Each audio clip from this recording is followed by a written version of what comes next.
Our next guests are here tonight with their new collaborative album entitled It's Decided. Now, one is a veteran songwriter, and the other is a founding member of Broken Social Scene.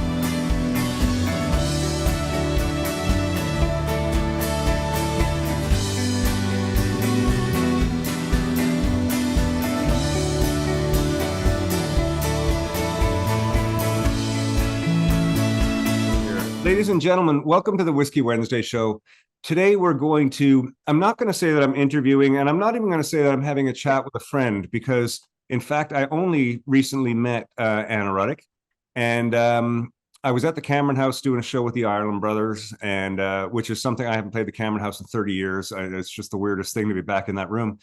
And afterwards, Paul Reddick was playing, and I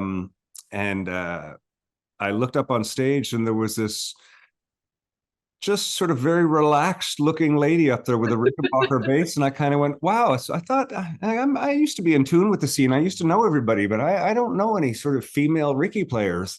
Ooh. And then you played, and I stuck around until the end of the set, and I came outside to talk to you. And one of the things that I did within 5 minutes was invited you on the show. So today we are not really interviewing, we are going to get to know, and I am going to get to know as well, Miss Anna Ruddick. I did all the research, of course. I went to your website, I did all the Wikipedias and stuff.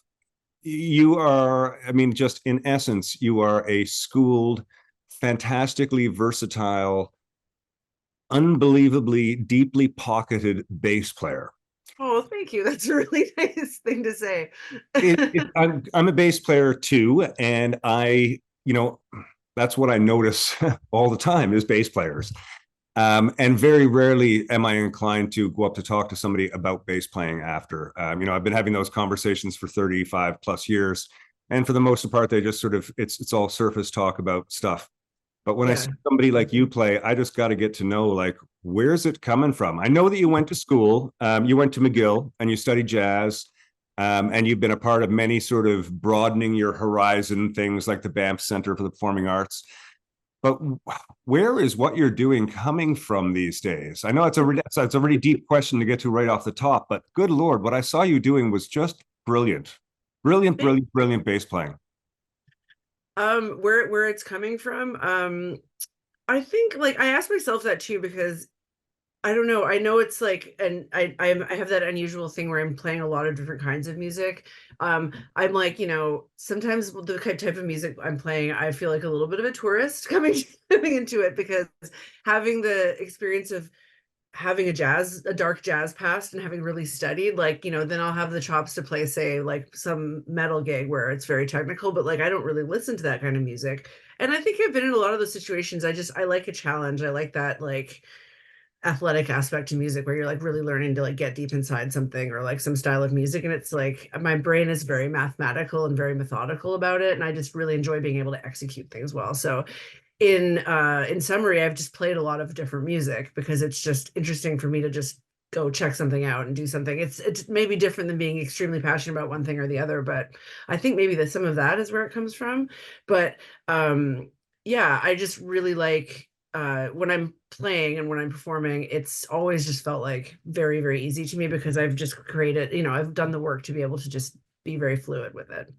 But in terms of where it comes from, I don't know. I think it's just kind of like dabbling in everything and like just studying and practicing and, really wanting to find that groove. And I think the drummer you saw me playing with was Gary Craig. And it really helps to play with him. I was so envious the whole set, A, of your playing, but B, I was just like, oh my God, she's getting to play with this guy. This is insane. Yeah, I get to play with him all the time. And I will say, like, having the privilege of playing with like drummers that have been around and played with everybody, he plays like Bruce Coburn and people like that.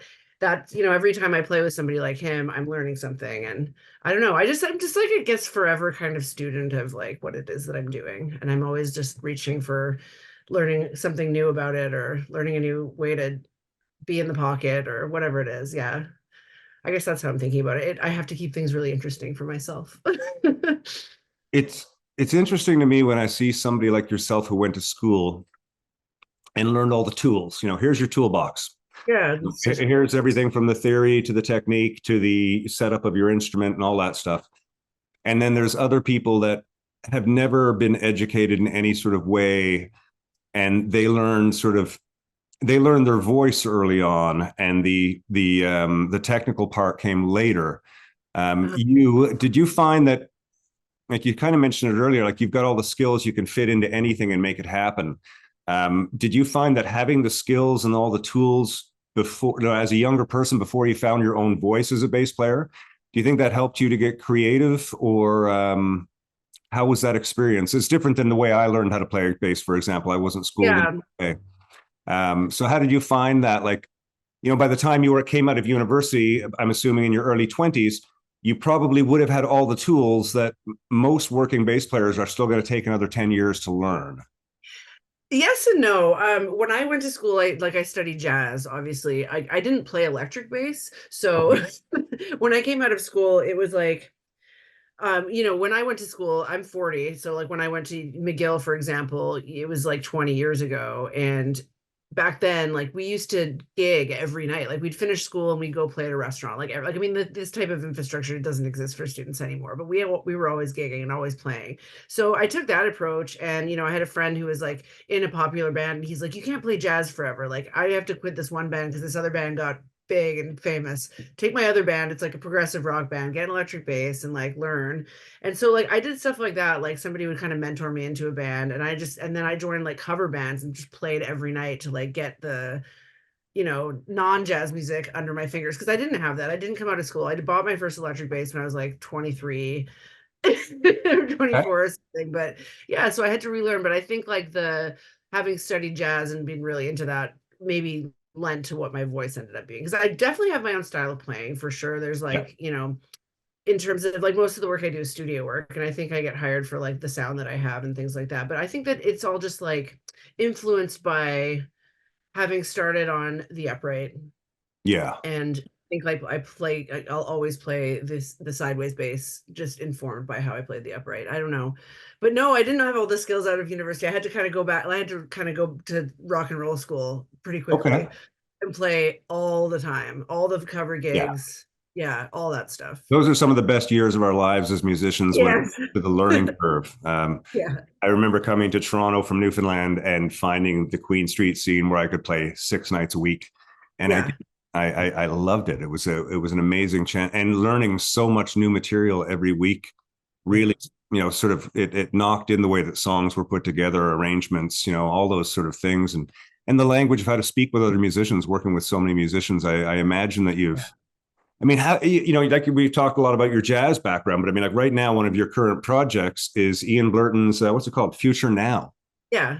And like Ian Blurton, as those of us who sort of know Ian a little bit, it's loud rock and roll guitar, verging on, I mean, well, I'm not sure what the label is, but it's pretty aggressive stuff. It is. That's kind of like where I was talking about. I feel like a little bit of like a tourist in that music because it's definitely not what I listen to. Although, like I've had some of my favorite bands have been heavier bands. Like I used to just love the Mars Volta, and like but it was like the only rock band I was listening to when I was in jazz school, because there was that element of like weirdness to it. So there is that does inform that kind of thing. It's definitely like a little bit of a different type of metal than that. But I'm sorry, what was the question about it? It was sort of not the, I don't expect an exact answer, but just as a sort of query, how does a upright jazz student come in and sort of years later find yourself playing in a pseudo heavy metal band? Just because I don't know the term, what it would be actual called. It is like a pseudo heavy metal band. I don't know. I mean, I worked with feel? It feels great, and I feel like it's the most fun I've probably ever had playing rock, like is playing with those guys. Like I love like Glenn Milcham's the drummer, for example. I always go back to who the drummer is, because I'm also one of those people that's like, it's really like it's really necessary for me to be with like the right drummer to feel like it's really like gonna take off, you know what I mean? And that's hard to find. It's hard to find those people that you feel like on the level with. I love his playing, and he too, like he plays in Blue Rodeo, and then he's in this band, so it's like I feel good like being next to my buddy that's also doing a lot of stuff that's not Ian Blurton's Future Now. That's like almost the opposite of that. Mhm. But I love that like versatility that we both have, and like we can come into that and like just let off all of the steam in the entire world playing those shows with Ian and like play so loud. And my colleague Aaron Goldstein, who I've worked with forever, like I met him on one of my first sessions at the Tragically Hip studio at the Bathhouse, which was probably like 15 years ago, and he's in that band too. And he's like done the City and Color gig too, like I have, and all the country gigs and like all that, and he's in that band and just slaying it as well. It's kind of this, we're like metal weekend warriors, but it is an amazing band. And I think we have a fourth record written now too, so it's just keep on going in the studio and making music and Amazing. playing extra loud. You should That's come see amazing. it. Do you wear earplugs? No, No. Do you no. have all your hearing? No. Okay. No, I don't. I have like yeah, I definitely don't have all of my hearing. I'm really noticing it now that I should have been wearing earplugs this whole time. I use in-ears in some of the Yeah. gigs that I have, which definitely helps with that. But there's been a lot of gigs that I've done, a lot of heavy touring where I just like everybody else was ears except me and one other person or whatever. Yeah, I'm getting older now and I know that I need to get them. I have a hard time. I have a hard time. I always have had a hard time with them. I mean, I'm going back to the days of touring when the monitors had light bulbs in them as fuses. And as Yeah, the band played louder, the monitors would actually start glowing orange and then they'd explode, and that would be the fuse. yeah, Um, that'd be cool. we all did that for way too long. And, I think Ian Thornley, when I was playing with Sekou, who's one of these fantastic drummers that makes you a way better bass player. He's made me a way better bass player a few times. Yeah. He's so good. He's so I love good. playing with him. He's lovely. But the combination of him playing over Ian's, wall of guitars and me trying to get the bass in there, those 5 years really, really sort of took out the 2K in my right ear. Yeah, same. Yeah, it happens. I do try and tell young people to wear the earplugs, because not everybody can afford in-ears. They're quite expensive for young musicians. Yeah. And at the same time, though, I hated it. I hate recommending it because I also know how much fun it is to just feel that music inside of your eardrum. Yeah. I don't know what it is about us wanting to do that to ourselves, but it is a great feeling. It is an amazing feeling. And, if I was like playing with Future Now, it's like, if we went on tour, I would probably make the decision to get the molds, like just at least to take, the 9 dBs or whatever, like just some kind of like not actual earplugs. But yeah, again, I don't know why we do that to ourselves. I've always just enjoyed that, like almost like you're going to have a headache for 3 weeks kind of loudness. I love it. Yeah. It's like yeah. Yeah, I mean, it's only been the last few years I'm fully on in-ears whenever we do any Watchmen stuff, just because it's really loud. And I like to sort of almost lean on the 810 and Yeah. feel it, but it's not good for the ears. But speaking of big amps and stuff, I'm sure that you've played your way through every combination of amplifiers that is out there, as we all do. And we all end up settling on something that we really like. The Ampeg 810 with an SVT head has been my choice of amplifier since the early 90s. 15 years ago, I switched over to Trainer. They're making amazing things once again now. I was working with Trainer for a while and I like their amps as well. The YBA 300, it's really great. It's huge. There's a lot of backline in my life these days, so I'm obviously just doing the Ampeg thing, but And that's the problem that I have too. It's all fly-ins, and there's always just 2 Ampegs sitting on the side of the stage. But I do try and get Trainer whenever I can. I've been working with them for a while, and I love their stuff. But I wanted to get your impression on, like just Trainer gear, for example. You can get the little 200 watt bass amp. It's literally this big and 5 inches deep. It fits in your purse. It's got some very basic controls on it, but you plug into that and you put it directly into a PA, and nobody out there will notice. Nope. Those are great. And but how does that make you feel as a bass player? How does it make me feel? Yeah. Do you need that amp on stage? Do you need to? It depends. I mean, it just depends on what I'm doing, the type of music I'm playing. If it's anything with a singer-songwriter, no. And I don't think they need my amp on stage either. If I'm playing upright, no. an upright bass. I just want like the smallest solid state amp in the world, Yeah. like a keyboard amp or something is fine. I think my Rick sounds good with solid state gear too, because it's a very, very bottom heavy kind of sound. But no, I don't need my amp on stage. And again, like if there's like a female singer with a quiet voice, she doesn't need my amp on stage either. Yeah. No, you're absolutely right.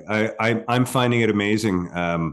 And then in-ear, like I can't fucking hear it anyway, so it's fine if it's just, you know what I mean? It's whatever the audience is hearing is what's most important in those situations. Like when I play with Fifi Dobson, we're on in-ears, like we're fully. So like a lot of the times with her, if I'm bringing my own amp, I just bring like a small amp with like 210s, like my trainer, which is a solid state head, actually the trainer that I have. It's an older one, but kind of like a monoblock, kind of that kind of vibe. But yeah, no, I don't think so. It just depends on what's needed. If I'm playing with Ian Blurton, yeah, I want my amp on stage. It's like a 70s orange rig, which is really, really cool. But yeah, no. Yeah, I do lots of gigs without an amp. You can just send a line directly into a DI and, put a little bit back in the monitor if you need to. It's what's going on out front.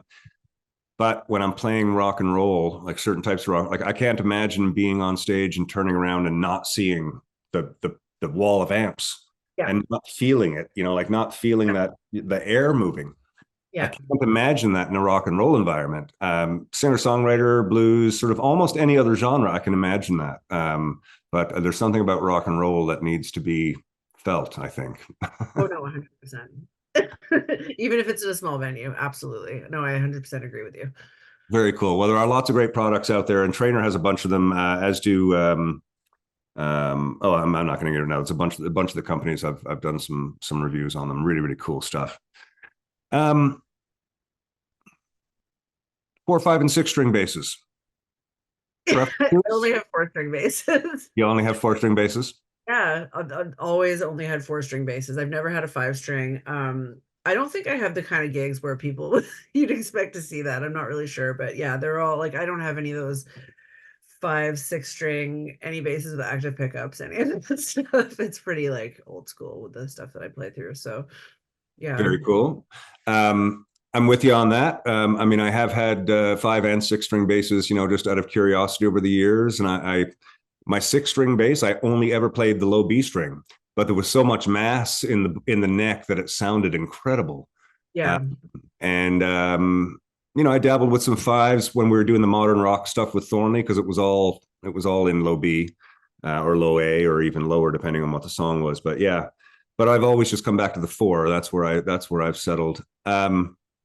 Are you a stickler for types of gear you use? Like, are you like Fender is really the only way to go?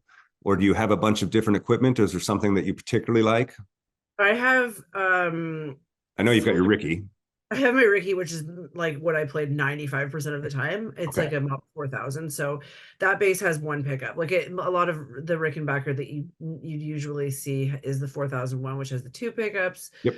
This one is a little bit of a rare one. I mean, the spot for the I had my tech open it up the other day to clean it out, and I was like, there's actually a spot for the 2nd pickup, but it's more like a P bass, but it's a Rick. And it's really, really, I love that bass above all other basses in the whole world. It records really well. It always sounds good. It's so reliable. You can like throw it down a staircase and it won't break. It's like, it's just been with me for so long. Randy Bachman gave me that bass when I did a record with him, like in 2015. So I guess I've had it for like 9 years, but yeah. He since has bought a few other ones that were the same model and they weren't as good, but yeah, he gave me that bass, which was really nice. And then I have a jazz bass, which I rewired the pickups to be in like series parallel, so it sounds a bit more bottomy. And then I have a Gibson EB2. So I have like 3 drastically different instruments, but I don't own a P bass. Wildly different instruments. Yeah. No fretless for somebody who played. Oh, no, I do have a fretless. I have a wonderful fretless, actually. It's like a 62 reissue jazz bass from the 90s that we took the frets out of. Yeah, beautiful. So they replaced them with like basically like white plastic. So like I can shred around on it, but like not play it out of the tune. I had actually a fretless 70s P bass with like the clean neck, but I just couldn't fucking play it in tune. Like I didn't know where any of the notes were on it. So like it's hard. Well, it is. I mean, Well, the way no the double markings bass at is all. set up is right where the curve is. That's sort of where everything. Yeah, And then yeah. you've got it. There's no curve. You just got this long Yeah. neck that goes up, and it's really crazy. So it sounded incredible, but it's just like I'd have to, yeah. This one I have it had frets, so Yeah, I know where the frets were. And I love that bass. I love recording with that. I can't believe I forgot about that. It's because I left it at the studio I work out for about 6 months. But yeah, the fretless bass is a big thing too. very I always cool. bring that to sessions because it just provides a completely different sound that you don't expect,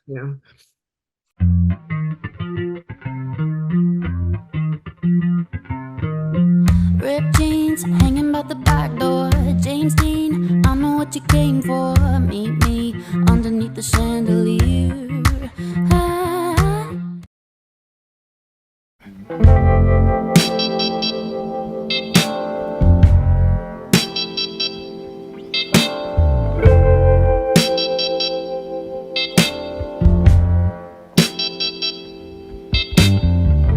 I don't believe in telling lies most of the time. Fresh strings or dead strings?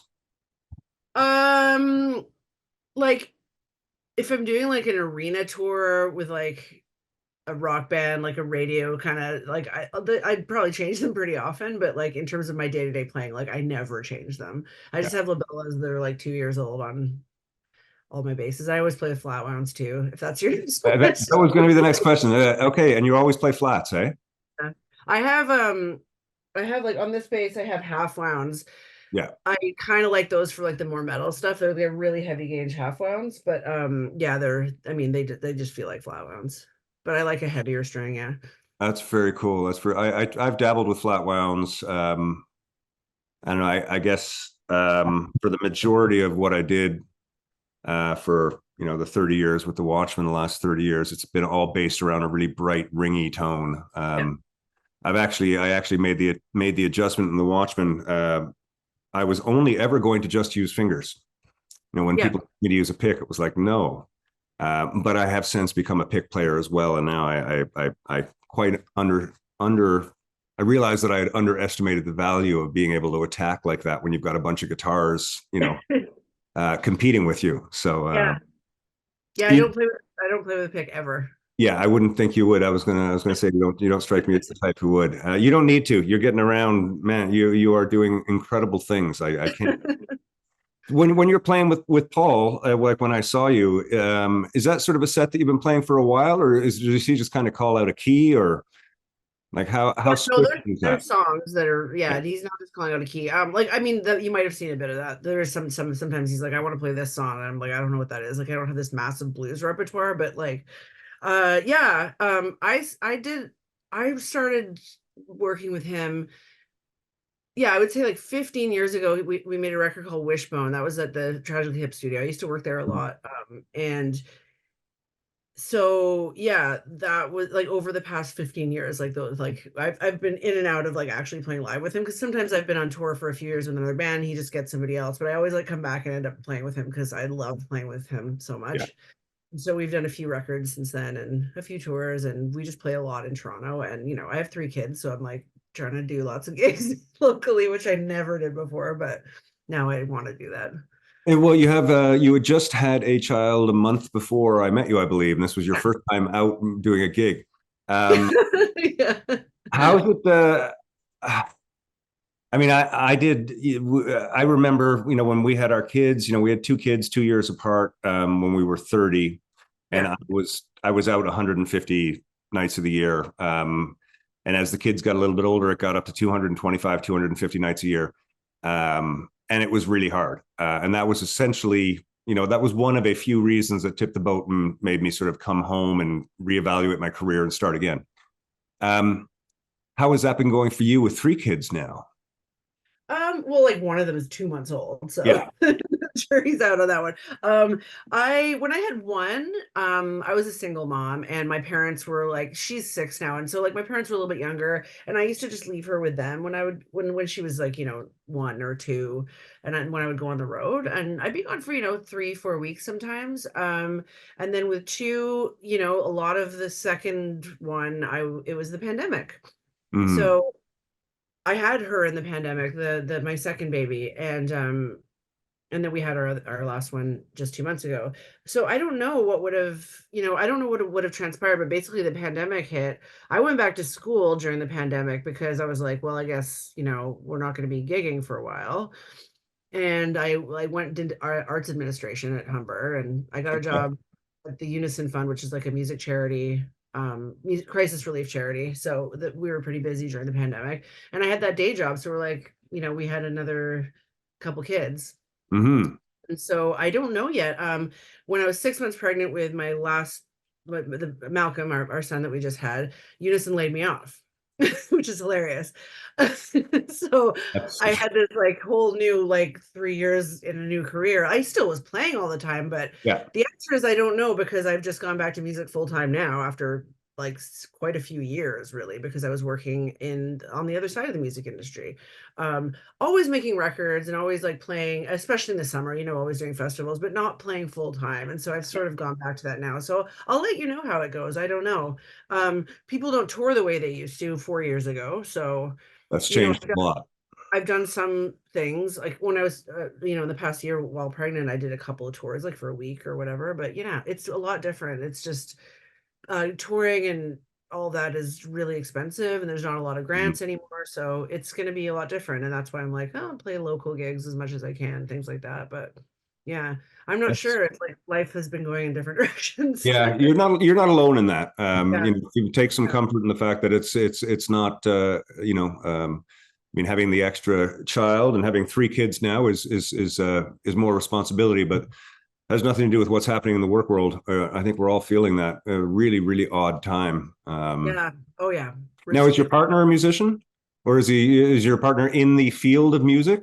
he was, we met actually because we played in a band called the Beauties together, which was like a Toronto establishment country kind of Americana band, which was about 10 years ago when I moved here. And he was in the Gandharvas in the 90s. He was a guitar player in that band, which was like a I remember the Gandharvas. Yeah. popular Canadian band from London, Ontario. Oh yeah. And he's older than me. He's in his 50s, and so now he owns bars.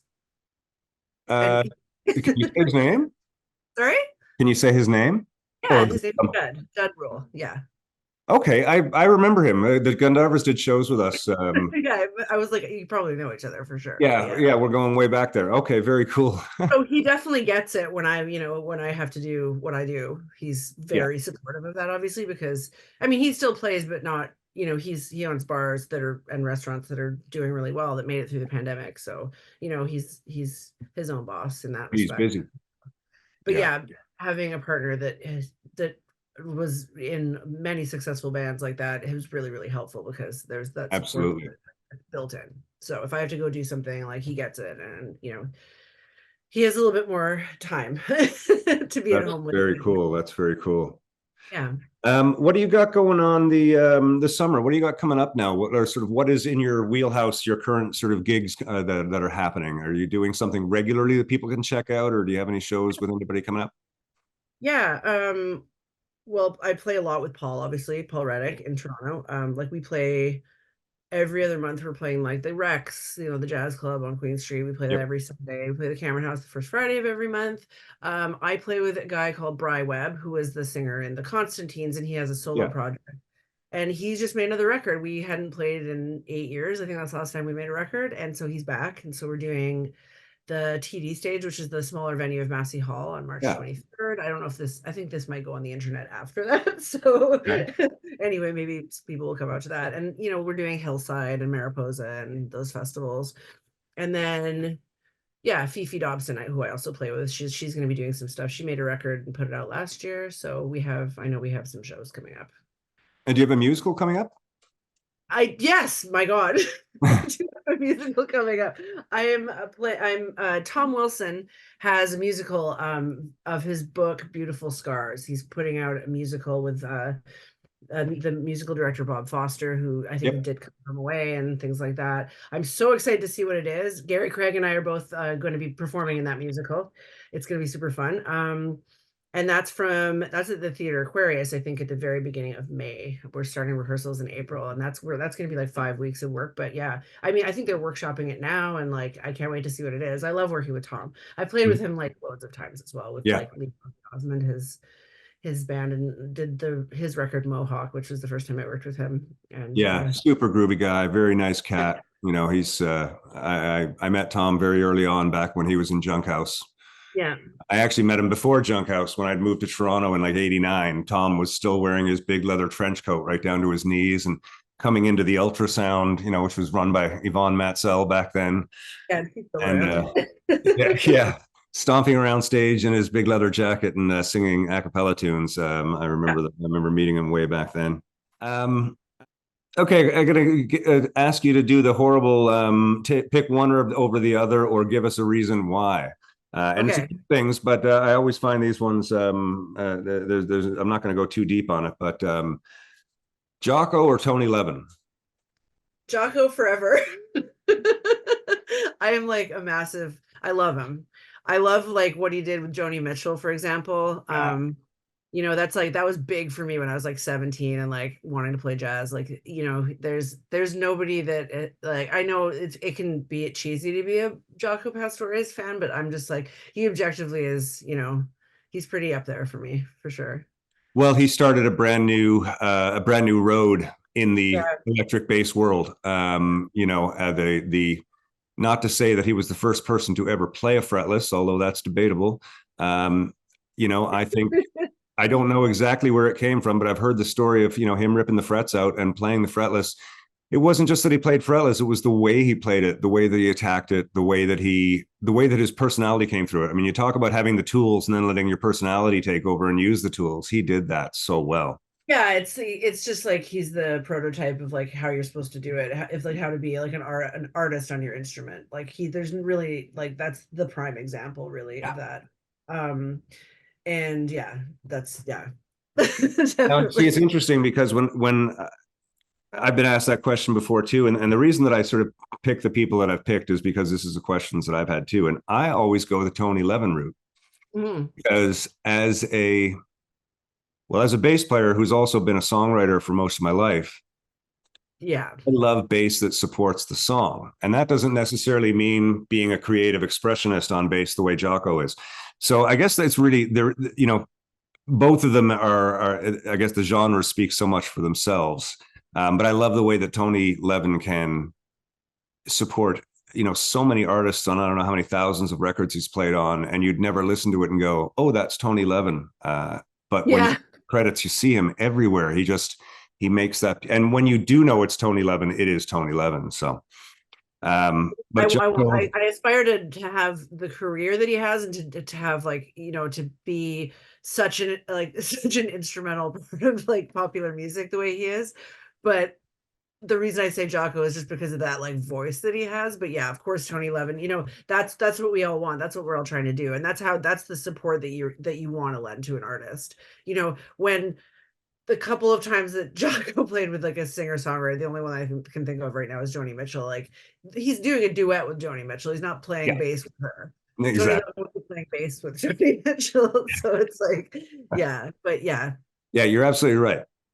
Okay, the next two, Stanley Clarke or Victor Wooten? Stanley Clarke. Do you have any supporting material to go with that? Supporting Chick Corea. Stanley Clarke, because I love seeing somebody play with that much technique, like playing upright. Like it's like how the hell are you doing that? I don't understand. But with such musicality and such specific tone and such attack, like it's just beautiful. Like I'm Victor Wooten, I'm just like, I don't understand. It's like not my thing. That weird, crazy fusion. Yeah. But Stanley Clarke, I mean, yeah. It's pretty out there. I always go Stanley Clarke on that one too. You know, aside from his compositional stuff, which is fascinating, the stuff he does on upright bass is unbelievable composition. It's unbelievable. It's like it's just like amazing to watch, like finding a great video of him playing, like, you know, like that kind of talent that just like spews out, like it's like, it's athletic, it's that athletic thing, like you're just able to Exactly. execute. I love it, but with such like just such a specific style too, like you can really hear him, like, you know, it's him, you know. I love players like that where you know it's them. Yeah, absolutely, absolutely. Most underrated bass player in, let's go in pop culture music. From In pop culture any music, let me think. somebody you'd hear on the radio and you wouldn't really think, oh my God, this guy's a great bass player. I'm drawing a blank on this. Which Greenwood is the bass player in Radiohead? I don't actually know his name, but saying the bass player for Radiohead is just as good. That answer will be accepted. Like, why the hell don't I know which one it is, what his name is? I've been listening to I was listening to actually yesterday, like Radiohead's first record, Pablo Honey, and you know, we got like OK Computer, we got the Bends. These are records that I really liked when I was a teenager on vinyl, and I was listening and I'm like, I had no idea how much I stole from this person, like before he was even playing that kind of music, like his bass playing. I'm like, it's pretty incredible what he's doing. And I've never like really I've caught anybody talking about him as a bass player, like in this, like, you know, I think that might be the most underrated. He's really, really good. And I'm Well, always like, my ear is just catching on to everything that he's doing. And I hadn't listened to those records from the 90s in such a long time, but I was like right away, Judd, did you notice like how good the bass player is in yeah. Radiohead? He's like, yeah, no, it's like, we're both catching it. It's, so we've been like just like constantly listening to those records again for some reason, just in the past few weeks. And I'm like, yeah, this guy is really like, he serves the song so perfectly every single time. So melodic. The tone varies. He's using so many different sounds, but it's like it's really like on top of the mix a lot of the time too. And it's just so melodic. And everybody in that band is such a crazy musician. So They all have a yeah. thing for space, the space between the notes, and that's something that, you know, that's one of the things I love about Tony Levin so much, is the space between the notes. But yeah, I was listening to the Bends again recently. I've recently started putting my vinyl collection back together, and I was listening to the Bends recently. And you know, I smoke a joint at night and play one side of a record in the kitchen here and stand in the dark and sort of dance to it every Colin Greenwood is the bass player. I was like, there's Johnny Greenwood. I just had to Google it. I'm like, I have to say his name. I'm on a podcast right now. Colin Greenwood. I'll even find a picture of him. Hardly an underrated band, but like that bass player, just lately I've been just so back into him. Like, he's so good. That's very good. I should go back and listen to Pablo Honey again. I should try and track it down on vinyl. But yeah, the brilliant bass work. One of the I put this record up today because I've always liked this record. I don't know if how familiar you are with Tears for Fears, The Hurting. No, I don't have that record. Have you ever listened to it? I think I've heard Tears for Fears. I'm like, but I don't have that record. I'm like, this was their first record out, and it has the Mad World on it, which Mad World and Pale Shelter, which were and Change. Actually, that was the 3 singles.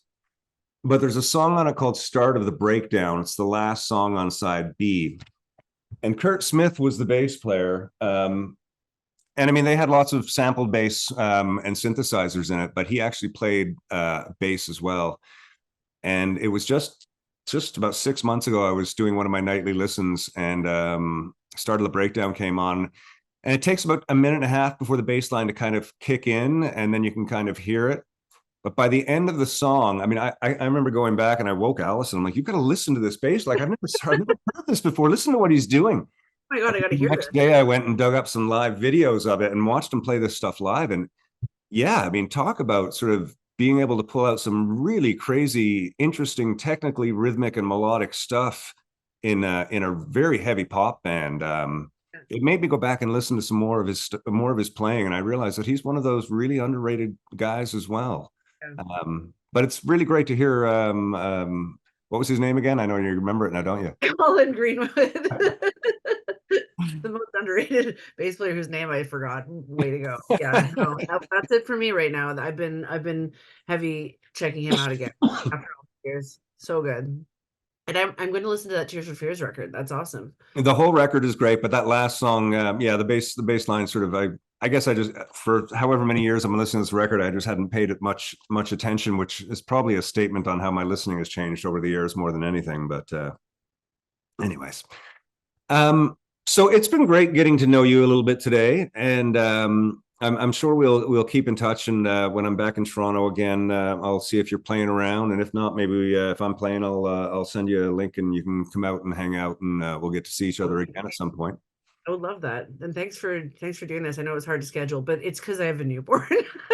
Well, it's I remember those days. It's like, you were easy. I kept throwing times at you, and you'd say yes, and then I'd get caught up in something, and it just sort of. It was last night at midnight. I think I was lying in bed, and I went, "Oh, I haven't replied from Anna from like 5 days ago when she said this time is good." And I thought, "Oh, I thought I replied." And anyways, scheduling aside, it's been great to get some time to talk to you and give you a little time away from your children.